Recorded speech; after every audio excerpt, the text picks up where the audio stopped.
Okay, so I wanted to respond to some of the criticisms and responses that I've gotten on my video about radical feminism, especially as it relates to female separatism and, moreover, radical, extremist, political lesbianism. For those who started following my channel because you were interested in the sort of culture war of gender ideology and combating transhumanism of the transgender movement, in which the prevailing mantra is trans women are women. And the idea that we have gendered souls that are separate and distinct from our sexed biological bodies, and that we are born with a sort of mix and match, and that when we are acknowledged as either male or female at birth, it is not simply an observation of our genitalia or secondary and primary sex characteristics, but rather we are medically assigned, male or female at birth, that it is an assumption. As some of you may know, recently it was revealed that I guess some archaeologists now are refusing to identify bones, human remains, as either male or female because we can't ask them what their gender ideology is. And that's, it's not surprising. It's just more of the relativist insanity departure from reality that we've been seeing, this postmodernist abstraction. But for those who followed my channel to, see more TikToks. Sorry, not everybody fits in the bad bitch genre. It's a genre. Not everybody fits on the rasta. And, make fun of the troonery. Don't worry, more of that's coming. But it is also really important that we come together and understand the roots of how this happened. If we don't understand how it happened, we cannot win this battle against gender ideology. We cannot look at the symptoms and try to treat the symptoms. It's like an infection. It's like my boyfriend has a tooth infection, and I kept telling him, get it fixed, deal with it. You're going to have to either extract the tooth. Luckily, it's a wisdom tooth, so, I said just take it out. Or if you keep just taking painkillers or Advil or ignoring it, once it starts to feel better, you are not resolving it. And my boyfriend has a tooth infection, and I kept telling him, get it fixed, deal with it. You're going to have to either extract the tooth. Luckily, it's a wisdom tooth, so, I said just take it out. Or if you keep just taking painkillers or Advil or ignoring it, once it starts to feel better, you are not resolving it. And so he had gone into the dentist, and they gave him antibiotics. And I warned him. I said, Hakeem, when you take these antibiotics, within 2 days, you are going to feel completely better. Why? Because it is going to kill 95% of the infection. And within a week, it'll kill 99% of the infection.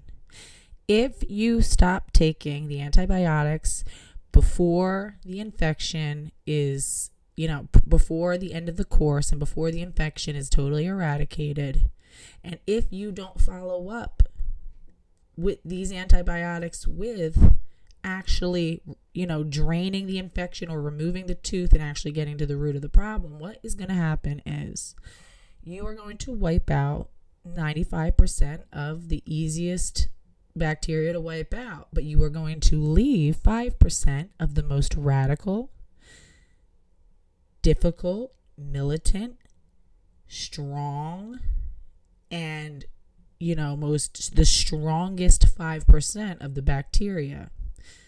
It won't respond, And that is why you continue taking the full course of antibiotics. If you make the mistake that a lot of people make, you stop taking it once it looks like everything's better, and once you start to feel better, you are going to have a much bigger problem down the line, because you will leave the most extreme, most difficult to scrub out 5%, and those will reproduce. They will continue to grow and grow and grow. You have to get to the root of it. Which is that your tooth is infected. You're going to have to either drain the infection, get it all the way out, continue the course of antibiotics, remove the tooth. You cannot just take a superficial round of antibiotics and expect that that's enough once it feels better. It will be a temporary solution. Much like if we just eradicate the most ridiculous, most clearly unstable class of gender ideologues, what will happen is the most difficult to root out, most well adapted, most long term, ones that really want to be here for the long term, the most complex gender ideologues. And I'm looking at this sort of true trans people like Blair White, who have evolved enough to say, oh, you're right, no, you're right. All of these other crazy transgender, activists and stuff, well, those are crazy. No, there's a few real transgender people like me. We're the real ones. These people like Caitlyn Jenner, who's been embraced by the American political right wing and the Republican Party. And these are the insidious, the intelligent, well-evolved ones. They have evolved like an infection evolves, and it mutates so that it can continue, so that it can be immune to the treatment. These are the ones who mutated. And if we wipe out all the other ones, but we leave this little true trans, little tiny pocket of the true trans, what's going to happen is that will evolve too.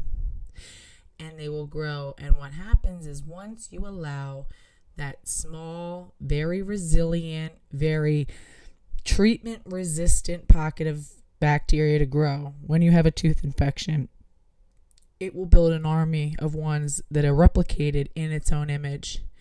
And now your traditional courses of treatment won't work.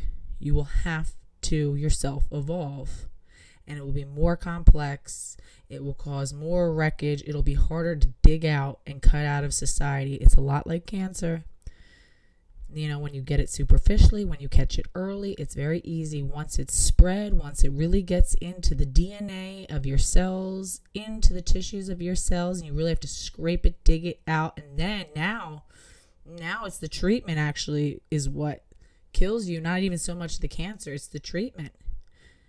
You have to sort of dig it out of these, out of your brain, out of these places that it's metastasized to, your lungs that are necessary to the function of your body. So it would have been best had you just dealt with it early and quickly and, unrelentingly. So I say all that to say, as much as it's fun to sort of clear out, it's easy for anyone to see that a lot of these, TikTok young kids are doing ridiculous things, and any person with a brain can immediately recognize how ridiculous that is. That will be easy enough to eradicate. I trust and believe. What's more complex is the deeper, more rooted, more evolved root of this ideology of, and I want to be clear, I am not comparing people to a virus. I am saying that there is an ideology that is dangerous, that is at the root, that is making people suffer. People with gender dysphoria are suffering for a reason, and it's much like how anorexia nervosa and bulimia nervosa are two medical conditions that are rooted in the body. However, they originate in psychology, and even further, it originates in culture. It is because of messages that we give women that takes root in their minds and their psychology, and then that spreads into their physiology and in their biology. It's the same thing. We have to understand why. What are people transitioning away from? And what are people transitioning towards? What is causing this? What is motivating this desire for change? So for the next few videos, I'm going to continue to unpack radical feminism. So for people who are gender critical, I do, encourage you to stick through these, even if it seems like it's not your interest. I've had a lot of people say like, oh, I'm not as interested in the feminist part. I'm more interested in just dealing with the gender critical part, dealing with the transgender ideology. And you have to understand, if you're really, really, more than just somebody just looking for funny things to poke fun, if you really do want to understand the ideology of this cultural issue, you've got to understand it from a historical, a sociological, social, economic, evolutionary psychology perspective, so that you can fully understand what's going on here and why and how do we move forward from it.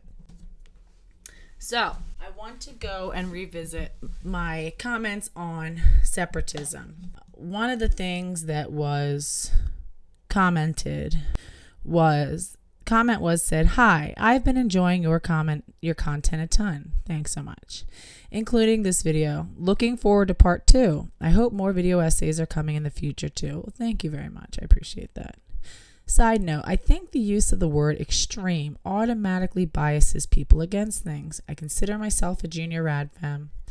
When I first came across ideas like female separatism and lesbian separatism, and the idea that patriarchal dynamics will inherently play out within heterosexual relationships, they were simply presented to me as they are, without labels like extreme being used. So I thought, okay, I can see the logic here.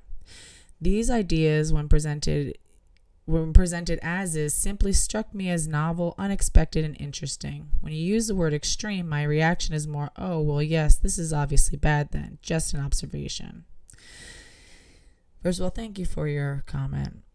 And I appreciate all the thoughtful, good faith comments that I get, even ones that are critical. And even when I have, a equally critical reaction to things that are said, I still, it's part of the discourse. My response was, but I am talking about the extreme separatists. Just like how I said not all lesbian separatists are political lesbians, not all female separatists are extreme female separatists, even if they themselves live in total isolation from men and advocate total isolation from men as a strategy for women to deal with the current state of patriarchy. The difference is how the theory is understood and used to push other women out of feminist community building, keep them from contributing to conversations and feminist theory development and critique. Additionally, it is how this short-term temporary solution is marketed as a universal, long-term, permanent, and final solution. And this is where radical feminism starts to move towards the horseshoe in horseshoe theory and bends closer towards transgender, transhumanism, rather than away. And let me explain. I am a female separatist, and I live out female separatism even more than a few of the most vocal, self-described, quote, female separatists, end quote, who are most vocal in the YouTube community currently, at least adjacent to the community that I serve. I don't live with a man. I actually live with another woman. We share a bedroom and even a bed, just as friends. We live and cooperate together as a family unit. We take care of children together. We assist each other in day-to-day domestic life. We work together on finances.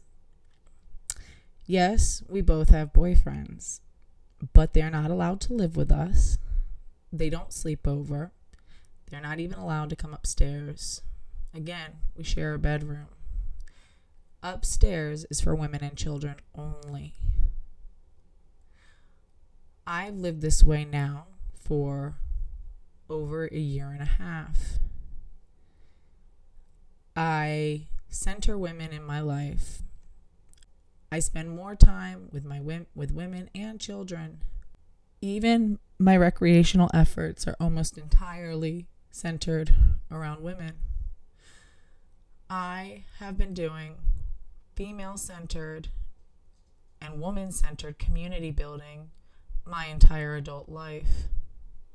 I have created female spaces in terms of mothering circles, workshops. I've done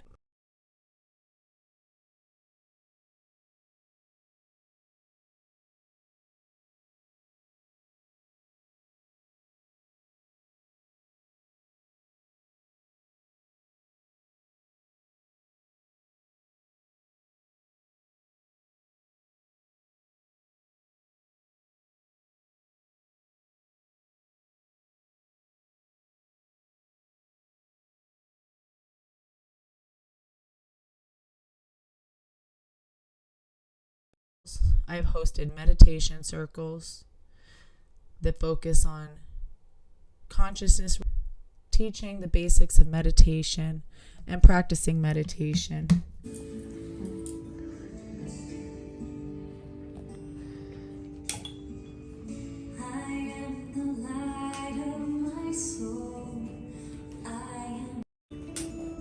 Around the moon cycles. I have created spaces for women who are grieving and bereaved, who have lost pregnancies and new babies, to get together and to speak, always free from men. I have written letters to legislators and to politicians on behalf of legislation that is in favor of protecting female spaces, female sports, and other female communities in society. I've gone out to both my state's capital and our nation's capital to rally in support of protecting female spaces. I have dedicated my precious spare resources that are few, protecting women's spaces, advocating for our rights, advocating for the rights of my daughters. This time last year, I was in rigorous, daily, active treatment, receiving chemotherapy through a vein into my neck, as well as daily doses of radiation that burned through my vagina, my perineum, my internal bowels and intestines. I was taking medications that are poisonous, and I was fighting for my life. Since I had taken the LSAT prior to being diagnosed with cancer. When I was supposed to matriculate at almost the exact time that I was receiving cancer treatment last year. I had plans to work on birth liberation,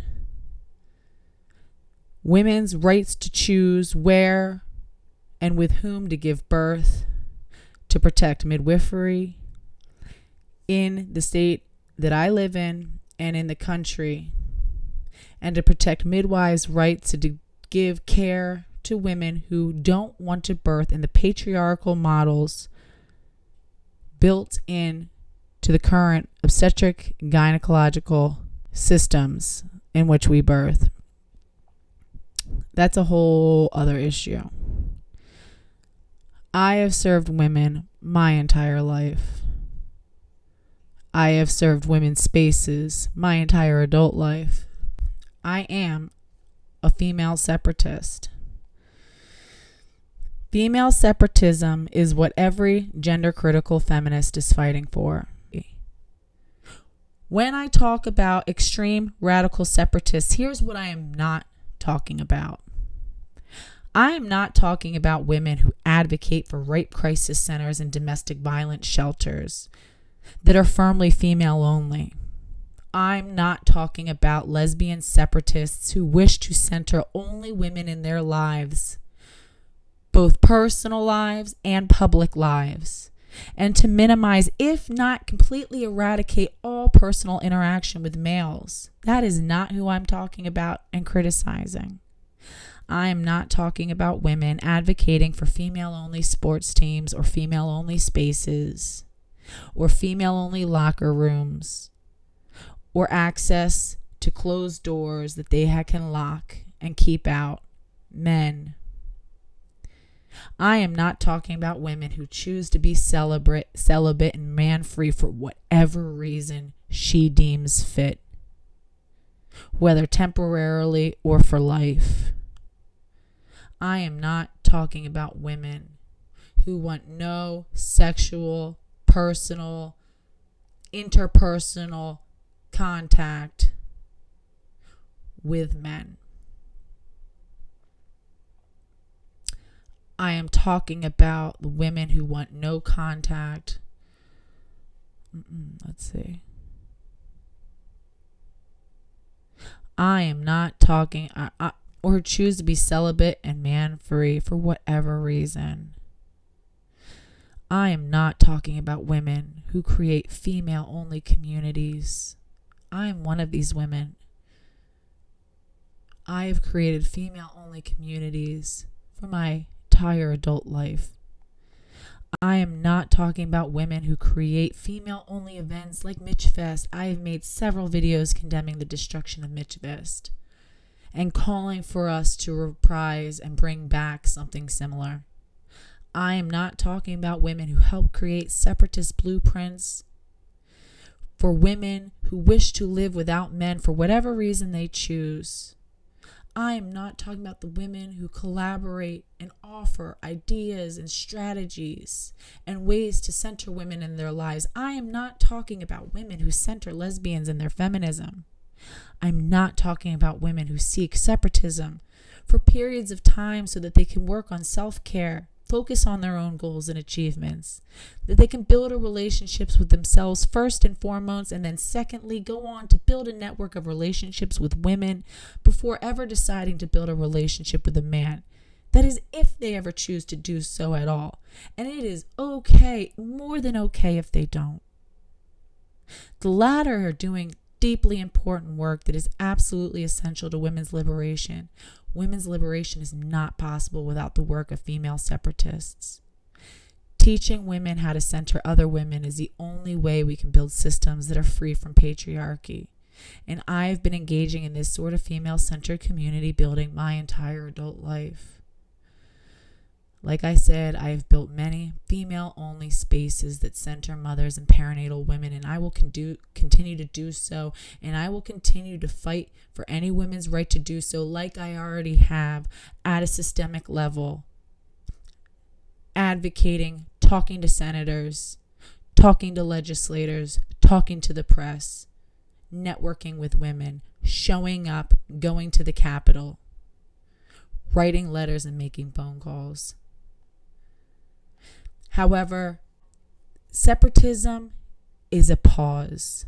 Separatism is a temporary solution. For total female separatism is simply a pause. It is not the end game. It is neither possible nor desirable to totally dismantle our entire structure of human beings and to refuse to acknowledge the balance that men and women bring to society and to each other's lives. Separatism is a pause while we try to figure out where we go from here, but to see it as the total end game means that only a select few are chosen, only a select few women are the topic of radical feminist theory. That women who don't subscribe to this, and most importantly, mothers who don't have the luxury of taking such a pause, who must collaborate, who need male influence in the lives of our children, because as we know, children benefit from men in their lives. We need to continue to problem solve. Separatism is not the end goal, but it is a goal that should be fought for the long term, but it is not the complete total picture. When I'm talking about extreme female separatist political lesbians, I am talking about women who actively advocate and push for a system in which mothers are expressly left out, and not only left out, but put in a very compromising position. It's advocating for the removal of fathers from the lives of children, the lives of their partners. I am talking about women who advocate heterosexual women, quote, overcoming their sexuality and choosing to partner with women despite being same-sex repulsed, or else choose a lifetime of celibacy as the only way in which they can contribute meaningfully to feminism. I am talking about women who are so far right on the spectrum of radical feminist separatism that they curve into horseshoe theory, in which they begin to have more in common with transgender ideologues than they do not in common. And I will explain. When I say extreme radical separatists, I am referring to separatist women who have stopped exercising or taking care of their bodies or personal hygiene because they despair about how, quote, being in shape could accidentally entice the male gaze. I'm talking about women who develop their theory and praxis based from a place of unhealed wounds and resentment for both men and the women who build with them. I am talking about women who bend over backwards to avoid the male gaze at all costs and who harass women who don't do the same, or harass women who do worse, who actively try and entice male attention. Because again, that is the greatest sin in radical feminism. Much like gender ideologues target and burn the mythological turf on the pyre, radical feminists, extreme separatists, do so not from a place of loving women, but from a place of hating men, and hating men so much that they hate women even more who choose to build community with men, whose theory and praxis comes from hate and not liberation. I'm talking about women who hate men so much that they hate the mothers of male children even more for bringing those boys here. I'm talking about the radical feminists who used to hold conferences and discriminate against mothers by refusing nursing mothers from bringing their male babies. That no mother should be able to bring her male child, but female children are welcome. Another way to keep mothers out of feminist community building and theory development. I am talking about women who say that heterosexual is inherently rape, even when it's not. Even that heterosexual is always degrading and disgusting, and that any woman who has it is degrading herself. I'm talking about women who say that domestic violence survivors were asking for it by partnering with men. I'm talking about women who advocate for sex-selective abortions against male babies and who spurn the women who chose to carry male babies to term. I am talking about the antinatalist vitriol spit at mothers that say mothers are the anti-feminist because they either birth oppressors, male babies, or they birth the oppressed, female babies. And they say that all women, all girls, all female children are born into a deep, inherent, oppressed state, and that all male children are inherently oppressors. I'm talking about women who don't see patriarchy as a system, a complex system of economics, social structures, cultural norms, but who see patriarchy as men themselves. And even worse, women who engage with and build community with any man. I am talking about the antinatalist vitriol spit at mothers that say that mothers are the root of all female suffering and are thus the most immoral creatures on earth, because if it weren't for a mother accepting a man and allowing herself to be, quote, raped, then we wouldn't have humans, and therefore we wouldn't have human suffering. Who look at mothers as the most helpless and disgusting of us all, and that any mother suffering is reaping what she sowed, and is the most disgusting thing because of her proximity of men, that she holds the peace of men, that she replenishes men. The inherent hatred of this source of men, which is the mother.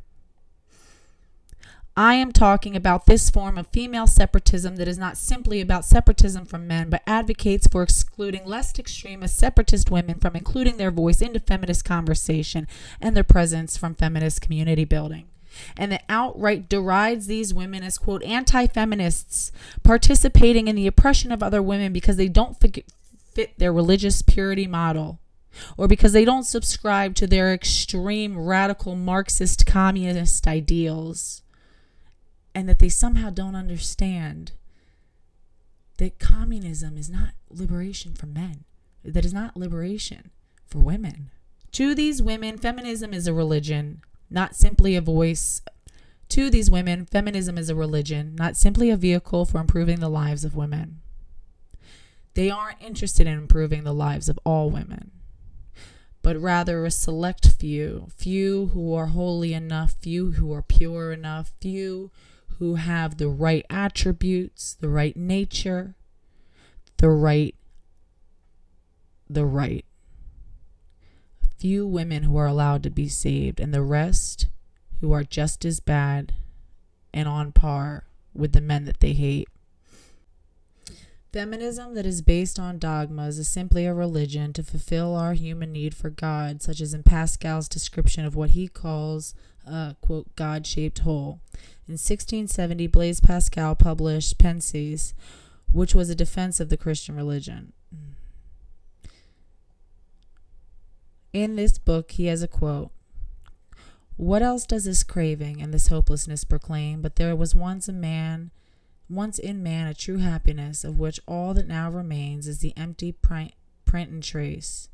This he tries in vain to fill with everything around him, seeking in things that are not there to help he cannot find in those that are, though none can help, since this is infinite abyss can be filled only with an infinite and immutable object, in other words, by God himself." Written by Blaise Pascal, Pensées 425. Since then, the concept has taken on a life of its own, and the phrase God-shaped hole, a close approximation of the concept, has been found throughout many circles. In some way or another, humans will seek God, especially when primed with patriarchy, and for some women, feminism has become their religion. Feminism cannot become a religion to be effective. And like any religion, this form of radical feminism has prophets, rites, rituals, and radical beliefs that are departed from reality and the real lives of most women. That women need to somehow supersede their most intense desires, longings. And again, like transgenderism, it encourages women to separate from their families, to condemn their families as some barbaric, outdated structure of oppression that they should turn their back from and instead seek community with the group who shares the ideals. Again, rather than strengthening the ties, the inherent ties of family, and that the idea that family is in and of itself an artificial structure, that we aren't born of a mother and a father, that our children are not belonging to their both halves, that treats children as objects to be chosen by women, to be owned by women.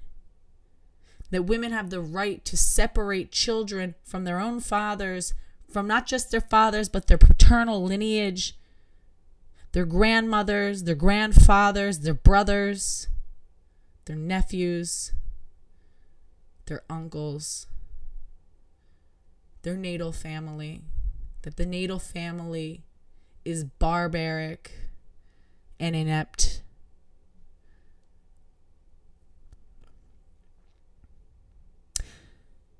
To these women, radical feminism is a religion, not simply a vehicle for improving the lives of women.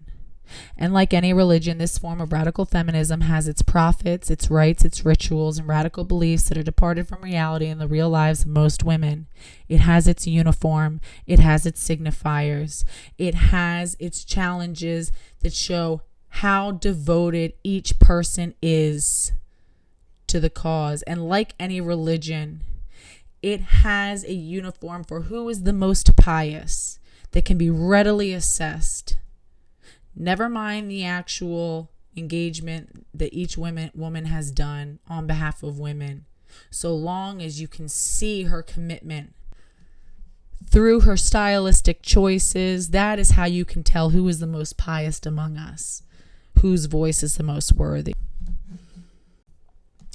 When radical feminism falls into dogmatic ways of thinking, it goes against the very core of what radical feminism calls for, which is critical analysis of structures and relations between the sexes. It treats the incoming analysis and critiques of women as, quote, not getting it, or, quote, not willing to commit, rather than engaging the challenges. It treats women as needing to be coddled and handheld.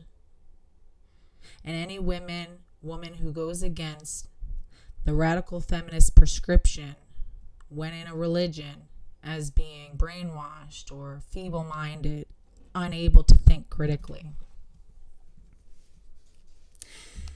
The fact of the matter is that dogmatic radical feminists are very much a product of the patriarchy that they speak against so strongly. This top-down handing of instructions is a byproduct of the hierarchies imposed upon us by over 2,000 years of Judeo-Christian values and the systems that we have built upon them. True feminism is not top-down. It is lateral. It is not hierarchical. Additionally, this obsession, this stronghold on this communist Marxist idea as being some way to liberate women, again, holding up Karl Marx, a man, as being the ultimate formula for liberating us is foolish, and it just doesn't understand economics.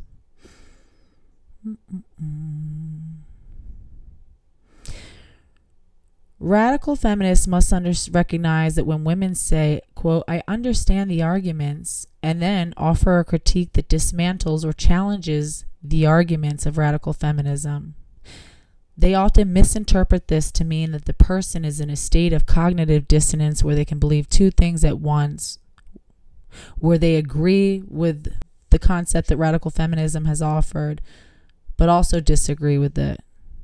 When in reality, that person is expressing nothing more than that they understand the theory, not necessarily that they accept it. Again, political lesbianism has nothing to do with being a lesbian, and being a lesbian is not the same as a lesbian separatist. Political lesbianism is a Marxist-type belief that all women, in order to contribute to the liberation of women as a sex class, must reject relationships with all men, and if they desire sexual or romantic relationships, then they seek them within women or themselves, or friendships regardless of actual sexuality, which obviously implies that heterosexual women, mothers, women who choose partnerships, women who have created interdependencies with men are not only not feminists, but actively anti-feminist.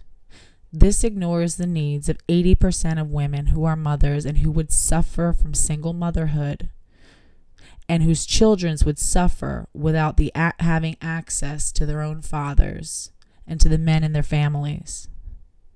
It would put 100% of the burden to provide for, care for, and sustain a family on the woman. This is not liberation.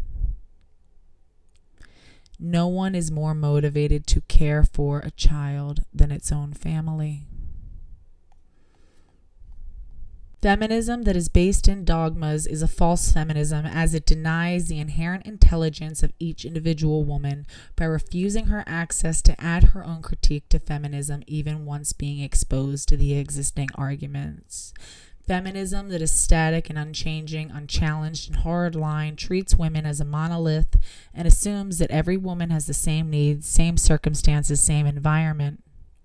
It assumes that the default position of women is oppressed and the default position of man is oppressor.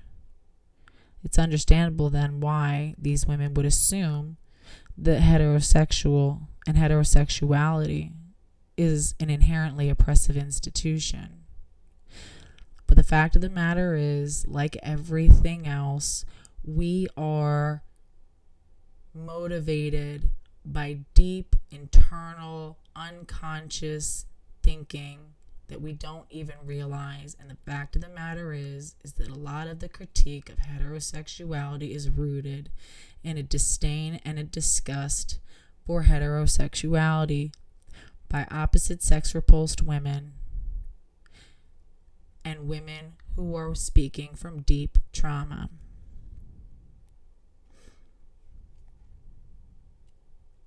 The opposite of choice feminism, in which we praise any and all choices made by a woman as feminist, is not yet more prescriptions for how women should engage with their bodies and their sexuality.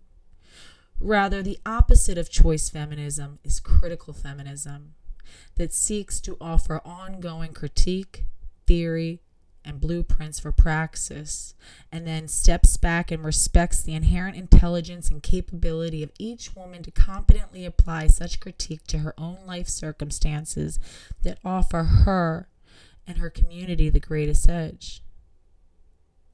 And if we find ourselves split, then we simply form groups around our own interpretations of theory and chosen blueprints for praxis. But to cling to our dogmas, even in the face of new perspectives, new information, new things that challenge and dismantle our core beliefs, is doing little more than recreating the same oppressive hierarchies we seek liberation from. More of the same, born out of our patriarchal programming, to seek a dominating force, much like a patriarchy, to tell us how to live, because we are too stupid, infantile, and incompetent to intelligently apply critique ourselves. There seems to be too rampant an assumption that women who don't ally with certain hardline interpretations of feminist critique are, quote, uneducated on feminism, are too stupid to, or if they are educated on the feminist theory, they are too stupid to intelligently interpret the critique. It rejects the notion that the woman understands a critique and has either rejected it based on coherent analysis or a life experience and information that you yourself don't have access to, or even has applied it, or even does understand it and has applied it differently for maximum benefit for herself. This view, again, this is where the Marxism starts to rear its head again.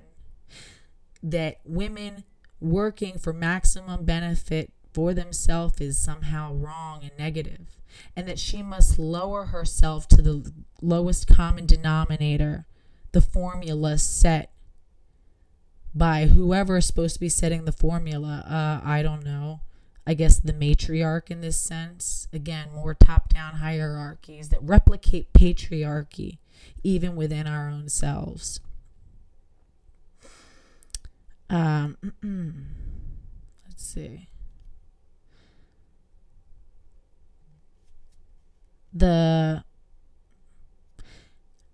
It's the idea that we must act for a common denominator of collectivism rather than seeing each woman taking extreme care to care for her own life and act in her best interests. It ignores how that can raise us together collectively as a class.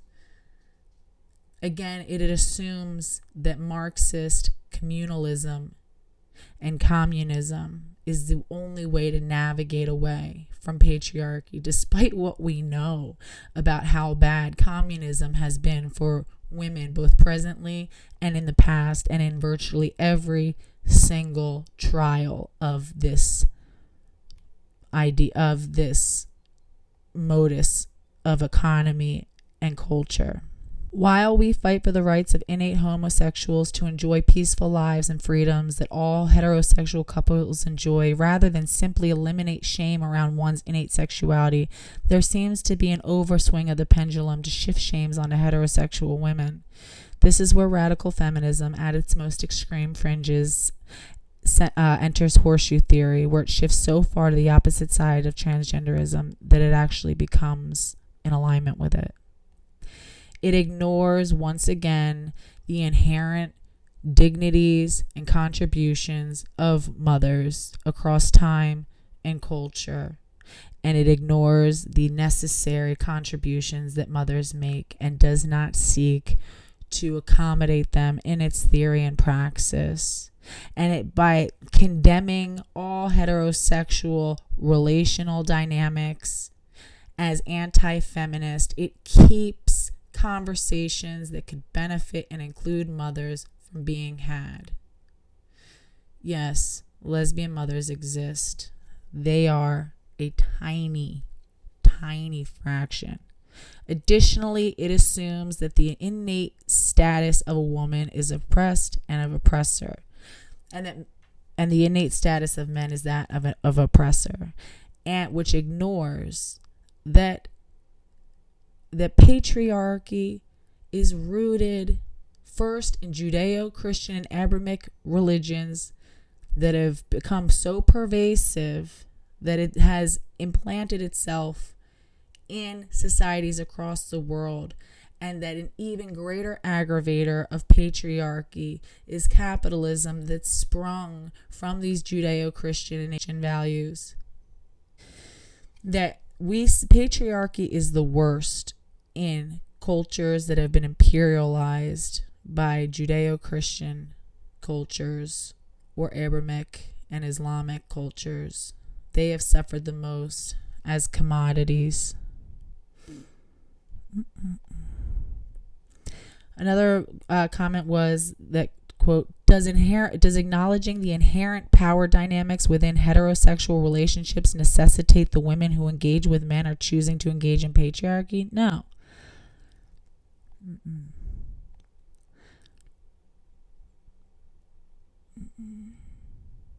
If you say the power dynamics within heterosexual relationships are inherent, like you claim, the only thing that would absolve a woman from participating in them is that she didn't know any better. The problem is that they're not. Just like the claim that we have been another claim is that women have been universally enslaved by men for thousands of years is wrong. And it is looking at history through a very Judeo-Christian and Eurocentric historical lens, And it is another incorrect assertion of radical feminism. It takes for granted that the hierarchical structures of Abrahamic and religions and Judeo-Christian religions are inherent, which just shows how unconsciously Eurocentric we are that we can't even see the structures that have existed outside of this deeply pervasive historical bias. In a paper called Man's Domination and Women's Oppression, The Question of Origins by Lee and Daly, says,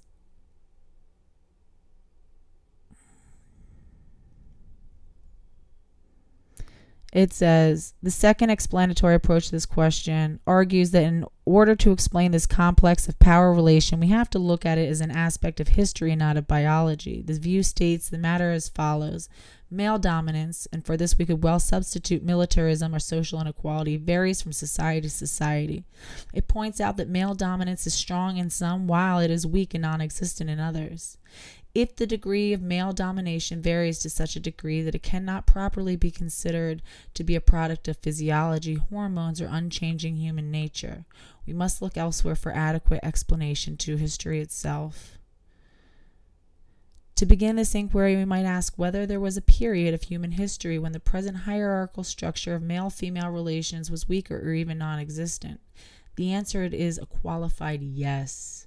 If we look at the rise and fall of male dominance and female subordination against the backdrop of evolving world history, the movement from bands and tribes to chiefdoms and states, we find much less sexual inequality in the simplest societies, bands, and tribes than in later agrarian societies. Modern states vary considerably. In some, women may be better off than in traditional states. In others, they may be worse off. For example, the position of women has improved in some contemporary industrial societies, but has actually declined in the third world, owing in no small part to the consequences of the expansion of the world capitalist system. Etienne and Leacock made the very important point in Women and Colonization that the status of women in the third world suffers acutely under imperialism. Case studies from Peru to the Ivory Coast to Tonga Islands in the South Pacific show that women who enjoyed considerable status under pre-colonial conditions lost ground when their societies came under the domination of colonialism.